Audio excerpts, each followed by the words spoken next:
Welcome, everyone, to our deep dive into Singapore's dynamic property landscape. We're exploring the recent policy shifts that are stirring up the market, including the 15-month wait-out rule for HDB resale flats and the reintroduction of the 4-year seller's stamp duty for private properties. I'm pumped for this discussion. So, what's the big idea behind these updates? Well, let's kick it off with the 15-month wait-out period. Introduced back in September 2022, its main goal was to cool down the HDB resale market by limiting demand from private owners who want to downgrade their living situation. Yep, and this was especially aimed at giving first-time buyers a fairer shot, wasn't it? Exactly. It was like trying to level the playing field by slowing the cash-rich private property flippers from re-entering the public market. This did work to some extent. Resale price growth was slowed. But I imagine there were some unintended side effects along the way, right? Oh, absolutely. For many private homeowners, it meant a sudden and unwelcome barrier when it came time to buy an HDB flat. They ended up facing pricey rental periods or even the misfortune of having to separate families, just because they couldn't move in immediately. That's tough. It really highlights the complexities of creating policies in a market as tight as Singapore's. Right. And while the rule did allow some exemptions, like for those aged 55 and above purchasing a 4-room or smaller flat, more than 120 appeals were filed. About 1 in 4 of those got approved, especially for folks who had already set plans in motion before the rule took effect. Yeah, it sounds like even well-intentioned measures can have these ripple effects where some people get pushed into alternative housing situations like the rental market. That then boosts rental demand and affects prices. Exactly. It's a classic case of policy interferences having a domino effect on the market dynamics. Now, shifting gears a bit, the latest chatter suggests that Minister Chee Hong-tat might remove the 15-month rule if resale prices continue to stabilize. Oh, wow. So the idea is to actually recalibrate based on current market conditions, right? Right, it really is. In fact, Q1 of 2025 showed HDB resale growth at only about 1.6%, the lowest in 5 quarters, Yeah. which really signals some moderation. It opens up an interesting debate. I get that. But doesn't this raise concerns about a potential sudden spike in demand if the wait-out period is removed? Definitely.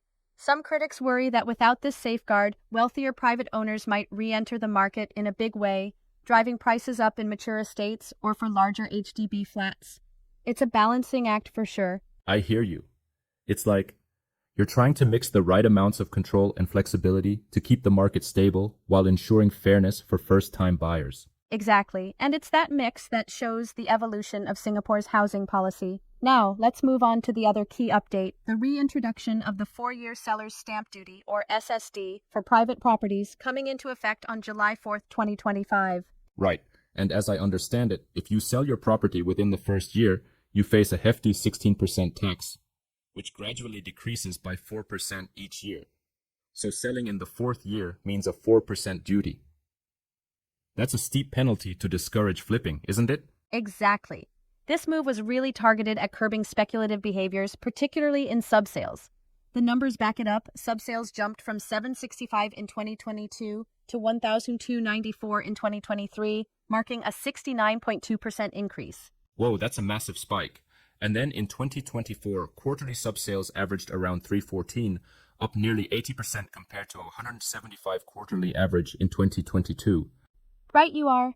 The government clearly saw that spike as a sign to act. They're sending a strong message here. If you're buying or selling, you need to have both financial and mental holding power. It's about encouraging a longer-term view on property ownership. I love that perspective. It's like they're saying, property isn't a quick flip, it's about long-term stability. But some analysts think the actual impact might be modest, since most buyers are genuine homeowners. Isn't that so? Yes, that's the nuance. While the policy is meant to curb speculation, many real estate moves are by families and homeowners who are in it for the long haul. So while the SSD might seem harsh at first glance, it primarily targets market flippers and speculators. Makes sense. So, when we connect the dots, these two policy shifts, the potential removal of the wait-out period and the reintroduction of SSD, are like two sides of the same coin, right? Precisely. They both reflect a responsive policy framework. One is designed to stabilize the public housing market by protecting first-time buyers, while the other reassures that private property markets remain grounded by discouraging quick turnovers. Yeah, They're geared towards long-term market stability and affordability. it's a smart strategy. I mean, look at the broader picture. There are other measures too, like ABSD, LTV limits, and TDSR. All of these come together to shape a resilient market. Right, the holistic approach is crucial. Combine that with Singapore's steady GDP growth, low unemployment, and easing inflation, and you have a housing market that's designed not just to survive, but to thrive in changing times. I like that framing. A market built on resilience and long-term planning, not just on short-term price movements. But, don't you think there's a risk of over-regulation?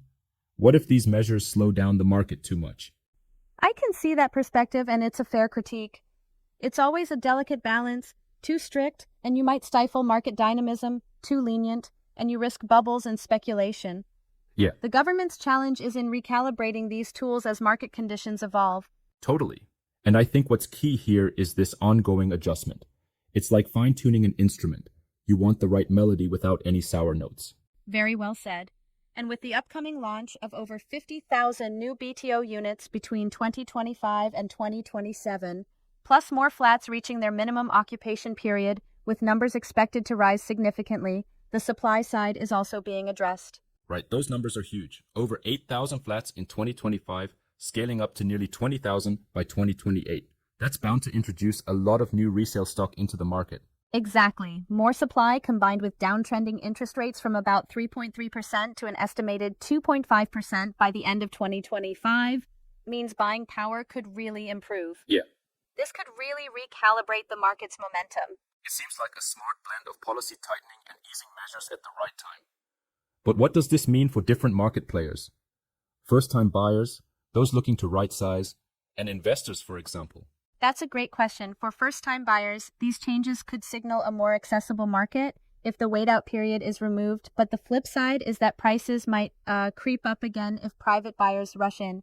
For right-sizing families, it's about timing and ensuring that rental pressures don't escalate further. And investors, then, need to weigh these dynamics carefully, focusing on strong fundamentals, long-term transformation plans in neighborhoods, and realistic holding periods of, say, 5 to 7 years.